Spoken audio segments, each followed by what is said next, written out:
John Kennedy. Here he is in World War II. His commander-in-chief is Franklin Roosevelt. This is a defining number of years for his soul, and particularly because he is defying his father.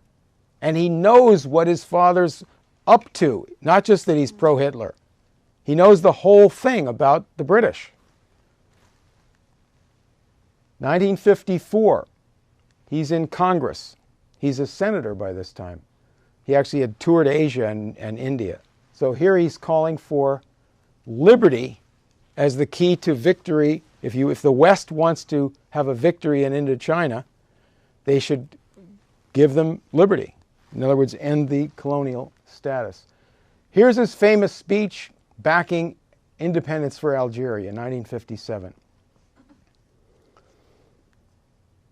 And the title given by him to that speech, Imperialism, the Enemy of Freedom. This shook the world and shook the Arab world and the so-called neutralists and the Africans. It's sort of parallel to the Atlantic Charter almost, but he's not even in power. He's just a senator. Can you read this? Oh, no, you read just the first. No, we'll just read the next one here. This is he makes speeches like this all the time. This is what he's doing. So call it nationalism, call it anti-colonialism. Africa is going through a revolution. They want a higher standard of living.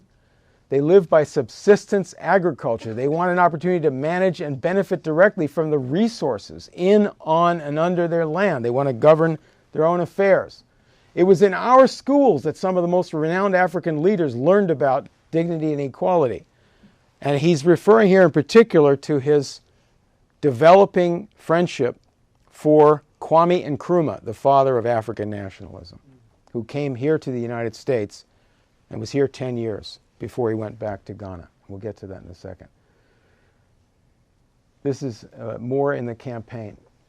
Kennedy, before he was president, after he was elected, sent Senator Frank Moss, the leader of the NWAPA program, to Africa to spread the idea that America is coming in with TVA and like actions. That's the new plan. There was a terrible bloodbath going on in the Congo at the time. And just before Kennedy came in, the president, or the prime minister, Lumumba, was slaughtered by Alan Dulles, the Belgians, and British intelligence 3 days before Kennedy could take office, because he wouldn't have approved of it. Kennedy is conferring with Nkrumah on the Congo, because Nkrumah is the leader of the opposition to the imperialists, and that's part of Kennedy's team. He was the first foreign head of state to visit the White House.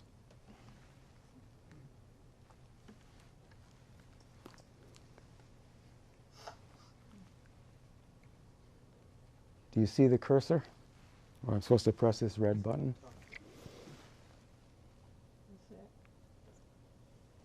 Yeah, this is being greeted with a red carpet at the airport. And they're both speaking, Kennedy and Nkrumah. All right, I'm going to go on.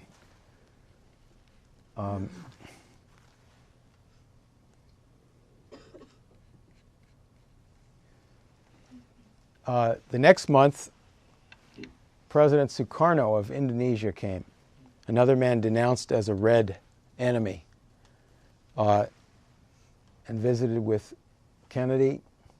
There he is with Kennedy and Caroline at the White House. And here in 1962, this is the big humiliation for the British. President Kennedy fought the British directly in the Congo because it was the British who were the most important, if not the majority, owners of the mineral resources of Katanga province, right next to Rhodesia.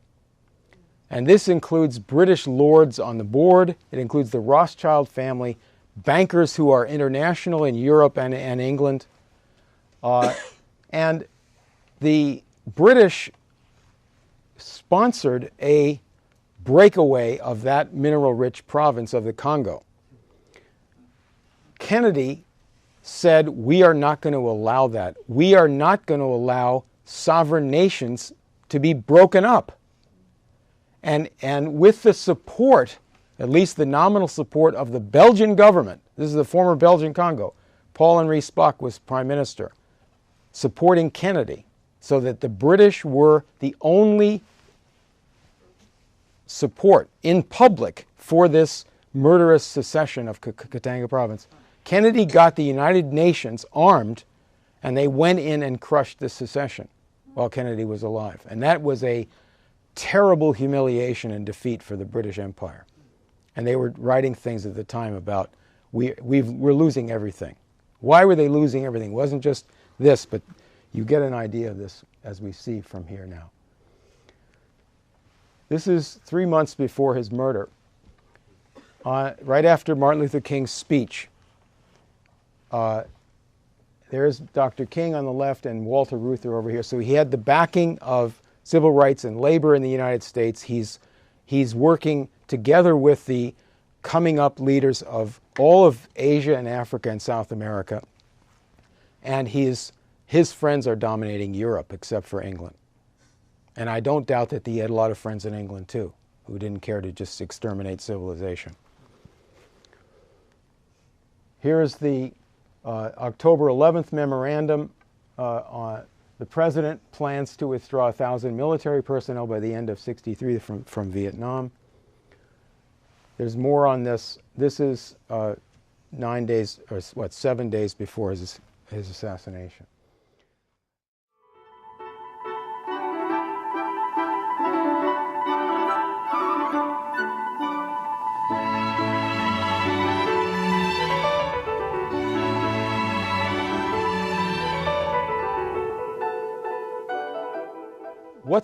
What's the real geometry here? To get the idea of this revival of Franklin Roosevelt, let's go over to Europe briefly. Enrico Mattei and Kwame Nkrumah in Africa. 1945, Enrico Mattei, General Mattei, is decorated by the U.S. Army for patriotism for opposing Mussolini, head of the partisans. And in dealing with Iran, he took over Mussolini's old oil company, and they said, take it down. He said, well, why don't we make something good out of it? And so he became the real power in Italy and set up a state oil company that was into other countries as well for the benefit of mankind. He dealt with Iran directly with the Shah, provided a wife for the Shah, undercut the British in all kinds of ways. He's a very clever man. And undercut the consortium that had taken over Iran. The Iran oil companies that, on the so-called American coup, was majority British in 1954, after the coup. And so he would give them, the Iranians, 50% profits. The cartel was going to give them 25%. And they began shipping oil into Italy and working with him. He was pushing hard for nuclear power development. This is 1958. Here he is at the launching of Italy's nuclear power plant, his project. And here he's getting Iranian oil in the mid-50s, after the coup by the British and so-called Americans. Now down into the British West African colony called Gold Coast, which would be renamed by Kwame Nkrumah Ghana, an ancient name. We want a Tennessee Valley Authority type of project on the Volta River. That is the key to our development. What is our development? Not just our little country, but to give electricity to West Africa.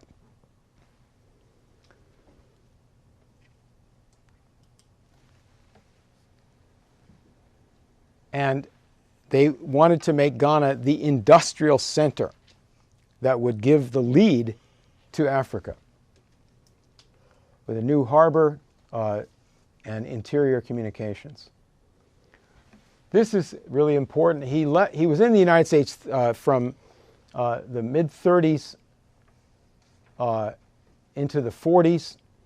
When he left America in 1945, seeing the Statue of Liberty through a mist of tears and thinking, "You have opened my eyes to the true meaning of liberty. I shall never rest until I have carried your message to Africa."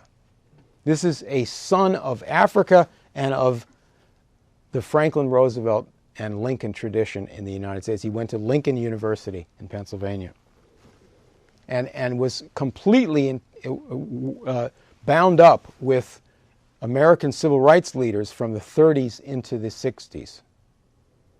When he came to visit Dr. King, Adam Clayton Powell and others visited with him. Well, Dr. King actually has a speech about 57 about his visit to Ghana. Oh, he went to Ghana, yeah. To Ghana for the independence. For the independence of Ghana, Yeah, right. Beautiful speech he gives. You can look at it. Yeah, I have to get that. So the project for building this great dam was supervised by Edgar Kaiser. His father, Henry Kaiser, some of you may remember a car named the Henry Kaiser or something like that, but he was the shipbuilder in World War II for Franklin Roosevelt. This is his son that owns the Kaiser Aluminum Company. So their deal is that they're going to organize other companies to make this great electric project with a dam and use it to melt the ore of aluminum, to produce aluminum. This is from the website of the Italian State Oil Company. 5 days before Kennedy took office, Enrico Mattei visited with Kwame Nkrumah. What's that about? And the Ghanaians, Ghana people, I don't know if that's Ghanaians, but they talk about back in the 50s, Mattei sending his people to Italy to meet with and work strategy out with his close friend, Signor Enrico Mattei. So here's the meeting. Kennedy's going to come in office in 5 days. What are they meeting about? Italian engineers built the dam. Americans supervised it. And Kennedy financed it. A constant stream of abuse against this in the papers in London and United States. Actually, London, in the beginning, they said they wanted to build the dam. And no doubt under different conditions, they might have built something there. In fact, they did build something there. But you know what types of things they do in their colonies. It's not with the same intention. And Nkrumah says, "I want to pay particular tribute to President Kennedy and the U.S. government. The personal interest shown by the President in this vast project means a great deal to me personally and to the people of Ghana." The U.S. government organized the loans and the money to build this dam. And here is, you see the outline of the nation of Ghana. There's the lake. That is the largest artificial lake in the world to the present day. And here is the dam, and you see a portion of the lake going into the distance. When Kennedy was murdered, Nkrumah said that Kennedy had carried on what Abraham Lincoln began 100 years ago, and he didn't just mean ending slavery. This is what Lincoln did, only with railroads and so forth, and steel mills, right? But Africans will remember him above all for his uncompromising stand against racial and religious bigotry, intolerance, and injustice. This is an article back in the 50s by Elspeth Huxley. Her husband, who gave her last name, is the first cousin of Aldous and Julian Huxley, and one of the worst people in that family. That's saying something, yes. And her family, her own family and her husband's, are in the British Empire, both in London propaganda and in Africa. She's raised in Africa as a white overlord.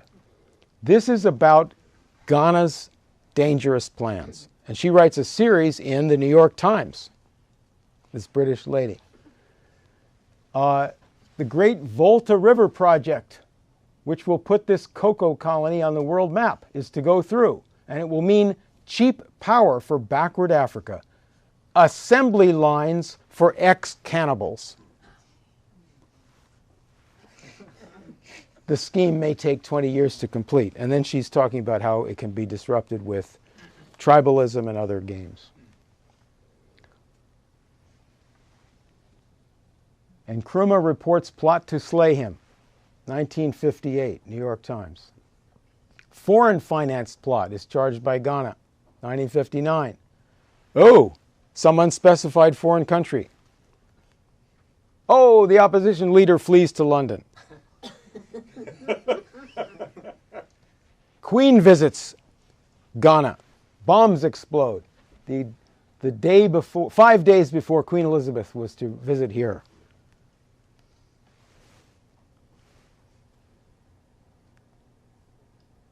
Third and fourth bombs explode a little bit earlier to her, closer to her visit. Duncan Sandys, son-in-law of Winston Churchill's Commonwealth spokesman. Oh, sorry about that. He was then running Lonhro for Tiny Roland later on. Al Gore, Sr., father of our Al Gore, went to Ghana. He took over the Senate Foreign Relations Committee's Africa subcommittee, and he was the leader of the opposition to this Kennedy and Nkrumah project. He denounced it as communist. Not meaning that building dams is communist, but that doing this for these people is communist, and that Nkrumah is in the communist orbit. We've got to stop this. There were repeated British murder attempts that were always blamed on the British. In August '62, he cut off security and intelligence ties with the British government. This is a New York Times article that justifies an attack on Nkrumah, murder attempt. And here is an editorial which is about why he should die. He's arrested his opponents, established a tyranny, introduced a totalitarian version of socialism. The children are taught that he's immortal. That's probably the worst thing. They charge British complicity in bomb outrages. Here, his security has been so stripped that he personally wrestles the assassin to the ground after the guy shot at him or threw grenades. Here he is on top of the guy who pulled the trigger. And the British government says, oh, this was not very convincing. Maybe they just staged this.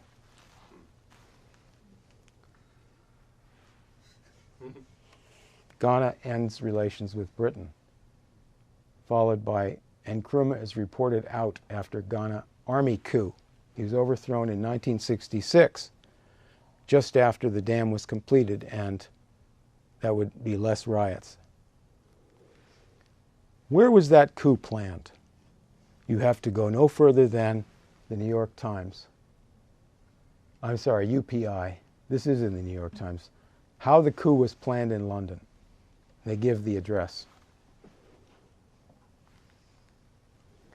And they say that he's gone and the Indonesian President Sukarno is next. And here's the New York Times editorial to stamp out Nkrumah's legacy. And by what do they mean by Nkrumah? They mean John Kennedy. 1966. It was at this time, 2 months after this, that we founded the LaRouche movement, because of this point of view by the oligarchy in the United States, and obviously India, British, and so forth.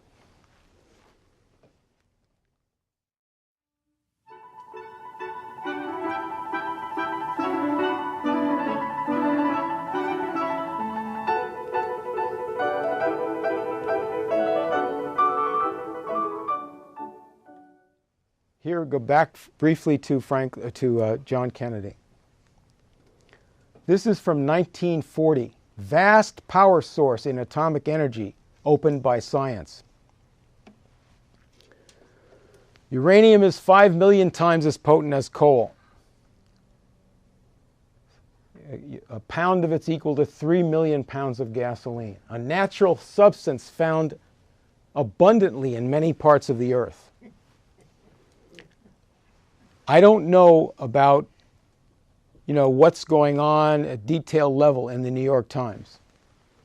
But again, we are talking about things that the President of the United States, both, FDR in his time, and as you'll see in a minute, Kennedy, very importantly, puts into the papers. Go back to 1951. The first light bulb lit by atomic energy was from a breeder reactor. This is under Eisenhower, 1955, the Atoms for Peace program. Unfortunately, the Dulles brothers are running contrary, Secretary of State and head of CIA, contrary to the president, and befuddling him in many ways, and you can't have a war against the majority of the world's countries and try to give them nuclear power plants if you're trying to do both at the same time.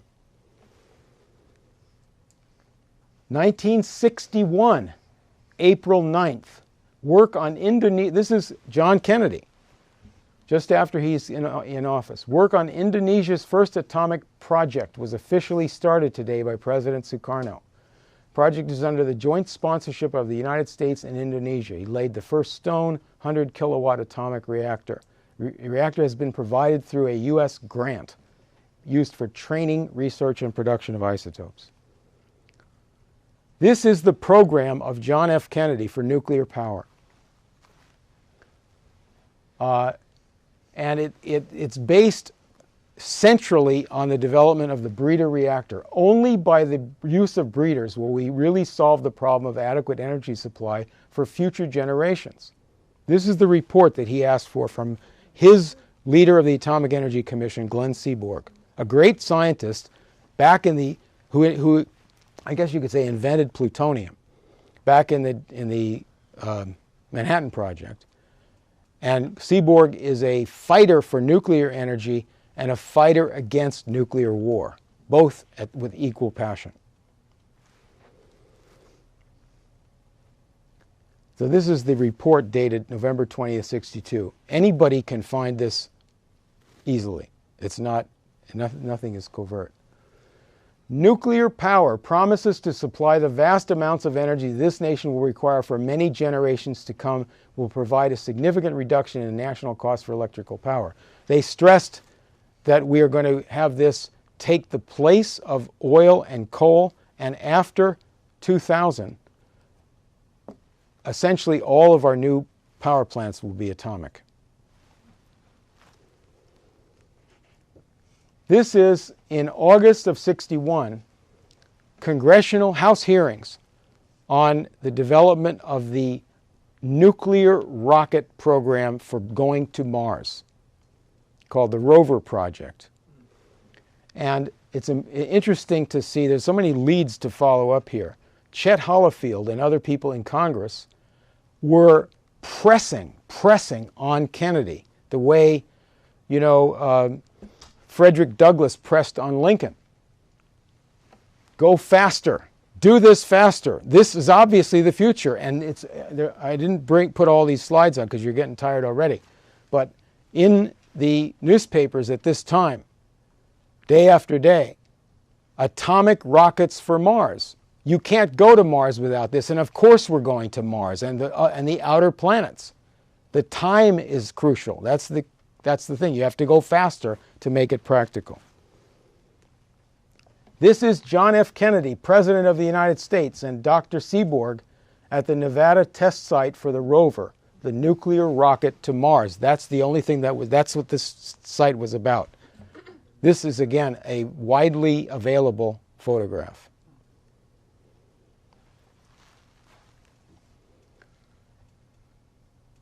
On August 10th, 1963, it was announced that our Atomic Energy Commission was funding a nuclear reactor for Vietnam.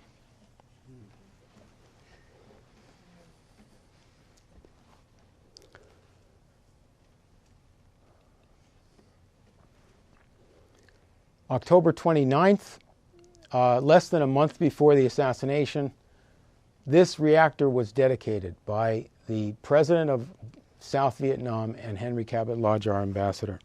Shortly afterwards, both presidents were murdered. Forget the misleading headline in the newspaper. This is the operative paragraph.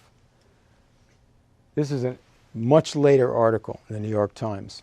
Dr. Seaborg says, back in 1963, in my first meeting with Lyndon Johnson, a week after President Kennedy was assassinated, he told me to start cutting back. We're not doing nuclear research. We'll do H-bombs, maybe.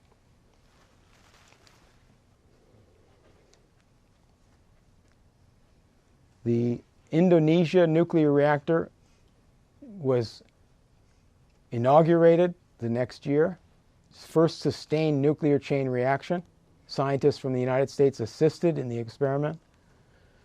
The '64 election, the Republican candidate Goldwater charged that Kennedy had supplied the means for Reds to get an atomic bomb. Does that sound familiar? So Kennedy wasn't putting sanctions on Indonesia for trying to develop nuclear power like Obama.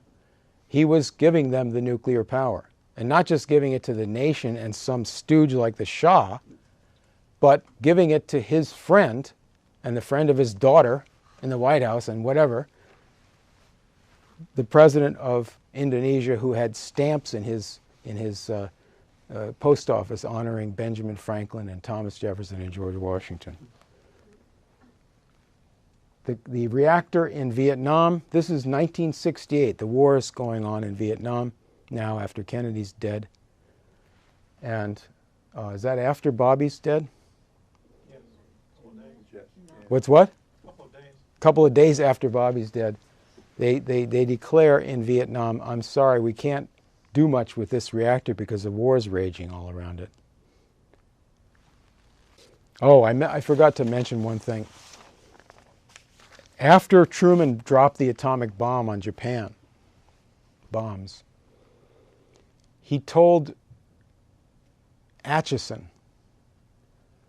that the use of nuclear power for peaceful purposes was a bad idea because it would likely so cut in to the necessary labor time for the ordinary workman that they would have too much time on their hands and would get into mischief.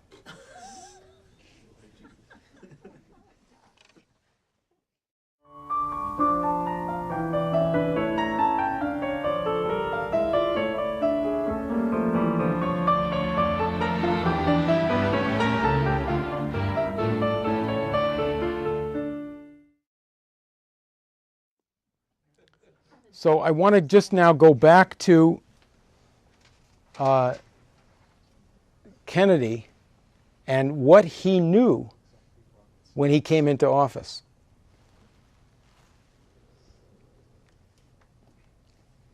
Back in '53, Allen Dulles was made head of the Central Intelligence Agency, the brother of the Secretary of State, John Foster Dulles. These are both the lawyers for both Averell Harriman and Adolf Hitler. They're the go-betweens. John Foster Dulles, his brother, was the one sued by my father in New York Municipal Court in 1933-34 for this first case against the Nazis. So that's the Dulles brothers. This is in 1959, and this is an article in the Christian Science Monitor about the establishment of Permindex in Italy. It's a co-organization with the International Trademark a trade mart. I'm not going to say, I'm too tired to say the name in Italian. Commercio, whatever. And it says that it's based on the International Trade Mart of New Orleans, and the managing director of that New Orleans Trade Mart, in other words, Clay Shaw, is in fact a member of the board of directors of this new trade center. And it talks about the World Trade Center in Permindex. This is a quango, an established operation by the Central Intelligence Agency in cooperation with all the fascists in Europe, but particularly with the Dulles connection to England. Here is the president of Permindex, Ferenc Nagy, former prime minister of Hungary. And he got a building for Permindex that had been built by Mussolini as a center for worldwide fascism. They're very much into symbols. And here is the building. I guess you can see it best on the left. It's sort of reminiscent of some other fascist architecture in Italy and maybe the Nuremberg stuff in Germany. And you see the word Permindex over there. That's their office. It's supposed to be a company that is running exhibitions and somehow in some vague way associated with expositions in different places. And according to the reports in Europe and here, it was financing the Algerian rebels against Charles de Gaulle, among other fascist projects. The OAS, Organisation Algérienne Secrète, Secret Army of Algeria, threatened the death of Enrico Mattei. And it was said at the time that they had sentenced him to death. Here is the New York Times, September 61. The OAS assassins bombed de Gaulle. The device misfires. A new assassination attempt on de Gaulle, November. Attempted sabotage of Mattei's airplane is attributed to the OAS assassins. This is about the expression that was clearly, again, these kinds of things are coming from the White House, certainly with the knowledge and approval of the White House. Teams of killers. The part of the article you see is how they've left Algeria. Remember, de Gaulle was pro-imperialist. He was a French imperialist. He was in London in World War II. He's fighting fascism. His heart and soul is in that. But he is for the French Empire. He's for France and all that meant. And he changed. Part of the geometry of that change is John Kennedy, and Kennedy invoking Franklin Roosevelt. So he told, when he came in as president, at the end of the 50s, he told Algeria, your rebellion is going to be acknowledged by France and you're going to get independence. And this was used by the enemy oligarchy in Europe and England to assemble hit squads and rage. The secret army and their organization ruled over 1 million white settlers in Algeria and got their funds by taxing them, among other sources, like Permindex. A lot of the military that was operating in Algeria were from the French Imperial Army in Vietnam, the paratroopers and others in Vietnam who had lost at Dien Bien Phu and elsewhere. Right. And then they went to Algeria to carry out the same tactics with equal success. The same tactics, and you have to see de Gaulle's mind working, seeing what happened in Vietnam, where the French lost. Kennedy was criticizing the insanity of them trying to reclaim Vietnam after the World War II, and the dissolution of the French Empire around Africa, like in Guinea, where there's a rebellion there, and it's stupid for them. That what the French officers and others in this empire did is they just tried to destroy these countries instead of allow them to have a good relationship with France and Europe. Why not? The French would make money. This isn't about money. Clearly, it's not about money in a place like Algeria. What are you going to do? Mattei could make money out of Algeria by developing Algeria and their oil. That's what he tried to do. It's another reason they're targeting him. So now de Gaulle is the target of this rage. Italy seized Jacques Soustelle, who is the most famous leader of the assassin teams and of the secret army of Algeria. And they're going to deport him from Italy.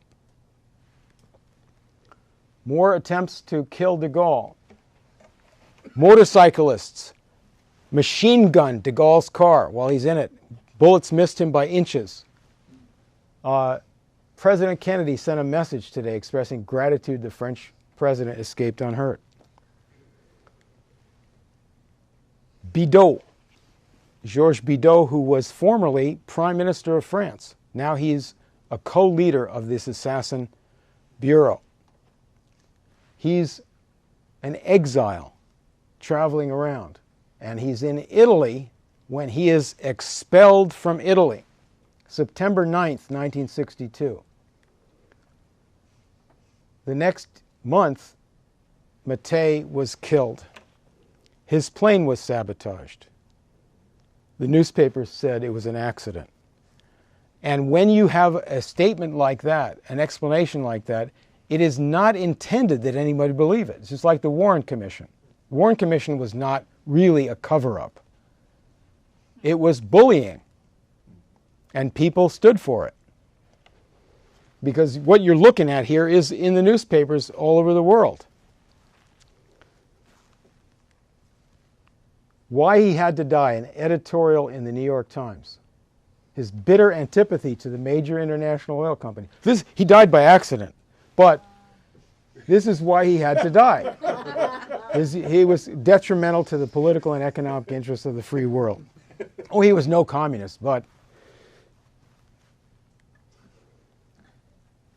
then Bidault, after being, expelled from Italy, goes to England, and he is wanted by the French police for attempting the murder of President de Gaulle and the overthrow of the French government. And he's interviewed by BBC. And the Home Minister of England speaks to the Parliament and says, "We don't know that he's here." And the Parliament erupts in laughter. Repeated roars of laughter as he explains, "Oh, he's not really here. Yes, he was interviewed on BBC, but that's no evidence that he was actually here, even though he was standing there in whatever part of London." What's that? Photographed in Piccadilly Circus. Oh, photographed in Piccadilly Circus, right? I remember the letter sent by Franklin Roosevelt to Adolf Hitler. I think it was 1938 or something, saying, "Please don't invade," and he made a list of countries. And Hitler read this letter by Franklin Roosevelt, the cripple, to the German Reichstag. He says, "Don't invade this country," and they roar with laughter. He says, "Don't invade Palestine." He says, "Don't invade Belgium." So this is the tradition that you're talking about here with the British. The OAS assassins were based in Spain. The best information we have is that they came from Spain to kill John Kennedy. Here is... It was in Spain? Yeah, Spain was where Scorzeny was. Yep. Next slide. Good, that's good. Sorry. Hire that man. He says, "I'm not here recruiting ex-Nazis for hit squads." Present Nazis. He was Hitler's, I guess you call him Hitler's bodyguard. He rescued Mussolini. He ran famous, brave exploits by the SS and by various... He was the top commando. Top commando in the Nazi army. He ran the plot to kill General Eisenhower. And he's now in the Dulles British orbit, and he's in Spain as part of this group around OAS and Permindex. Now let's get to what did Kennedy know, and when did he know it? This is April of '61. He was inaugurated in January of '61. That's 3 months earlier. He has appointed a commission, and right after setting up this commission, appoints his Attorney General, his brother Bobby, onto this commission to study what's wrong with the CIA. Well, right in between is the Bay of Pigs. This is after the Bay of Pigs. Yeah, that's right. But as you'll see, the issue is not the Bay of Pigs. The Bay of Pigs is part of it because there's Cubans and in this whole mess of the hit teams they've got. Dulles denies a CIA role in the Algiers Rebellion.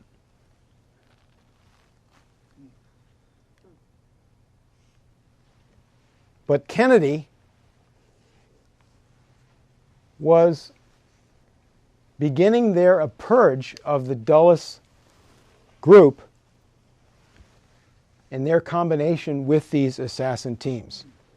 And it says here in the New York Times, and you can always believe the New York Times,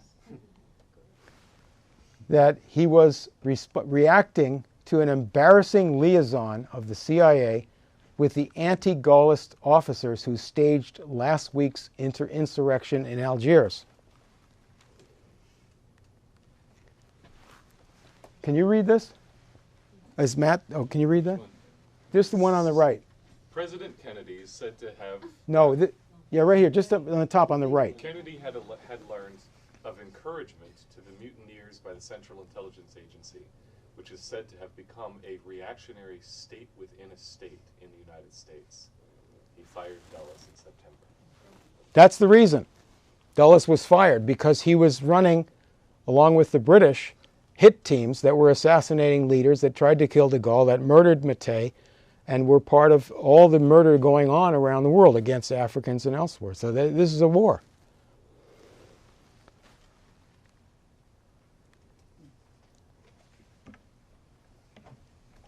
In August 60, when he's running for president, he made a speech at the graveside of Franklin Roosevelt. I'm just going to give you an excerpt from this. It's on the 25th anniversary of the signing of the Social Security Act back in '35. In this speech, he is proposing an action program as a senator and prospective president to get Medicare going and to expand Social Security to really protect people. I am grateful to you, Mrs. Roosevelt, for allowing me to be here today, for I come to Hyde Park not to instruct but to learn. A visit to Hyde Park is both a pilgrimage and a challenge. We journey here to pay tribute at FDR's grave to one of America's most honored leaders. We who lived while he governed can, here at Hyde Park, still hear the echoes of those heroic struggles. To rescue America from poverty and economic collapse. And the last, the most arduous, the unending struggle, the struggle which his wife still steadfastly carries on, the struggle to build a world free of free and peaceful nations.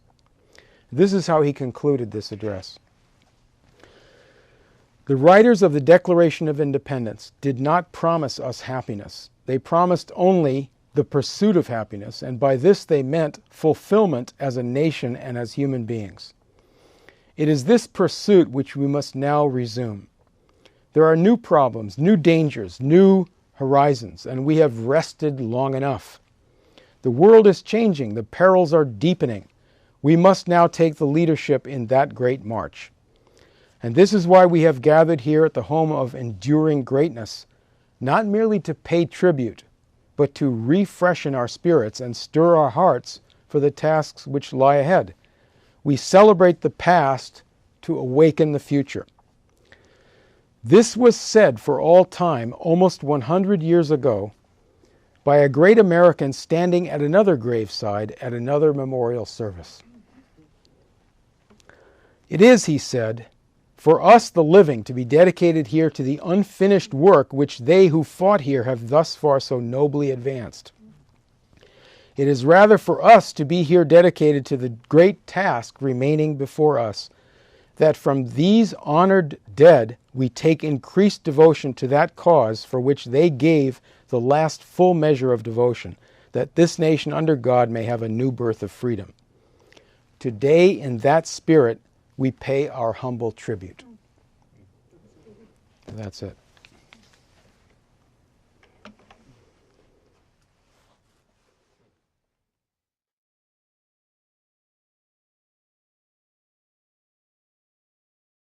Me, and visited with Kennedy.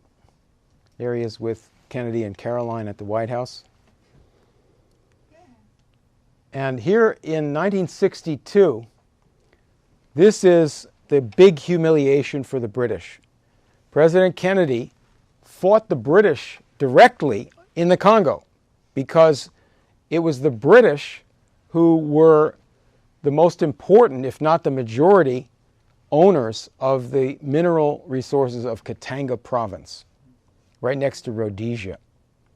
And this includes British lords on the board. It includes the Rothschild family, bankers who are international in Europe and England. And the British sponsored a breakaway of that mineral-rich province of the Congo. Kennedy said, we are not going to allow that. We are not going to allow sovereign nations to be colonial status. Here's his famous speech backing independence for Algeria in 1957. And the title given by him to that speech, Imperialism, the Enemy of Freedom. This shook the world and shook the Arab world and the so-called neutralists and the Africans. It's sort of parallel to the Atlantic Charter almost, but he's not even in power. He's just a senator. Can you read this? Oh, no, you read just the first. No, we'll just read the next one here. This is he makes speeches like this all the time. This is what he's doing. So call it nationalism, call it anti-colonialism. Africa is going through a revolution. They want a higher standard of living. They live by subsistence agriculture. They want an opportunity to manage and benefit directly from the resources in, on, and under their land. They want to govern their own affairs. It was in our schools that some of the most renowned African leaders learned.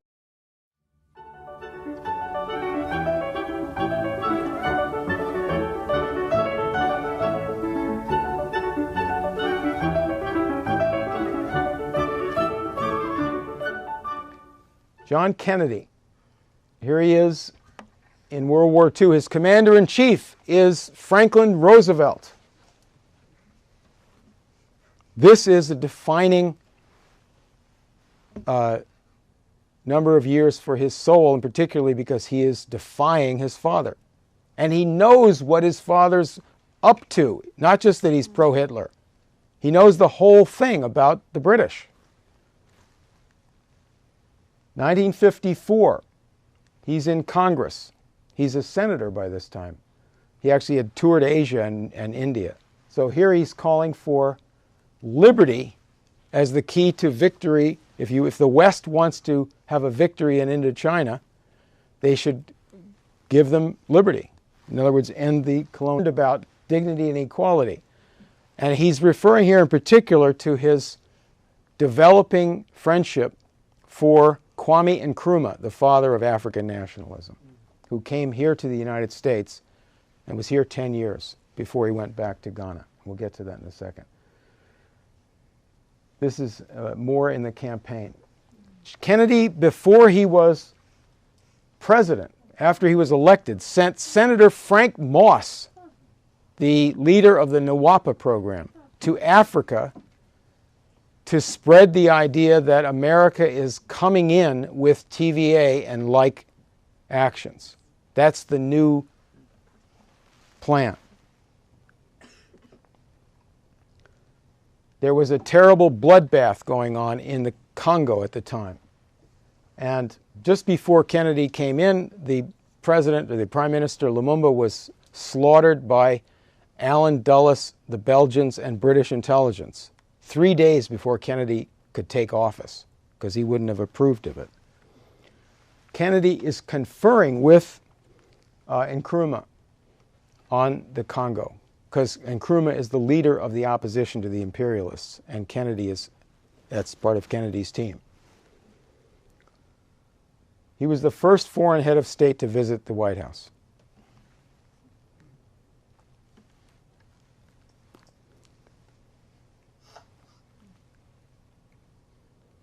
Do you see the cursor? Or I'm supposed to press this red button?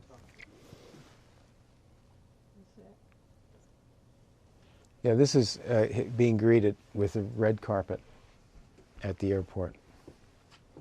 And they're both speaking, Kennedy and Nkrumah. All right, I'm going to go on.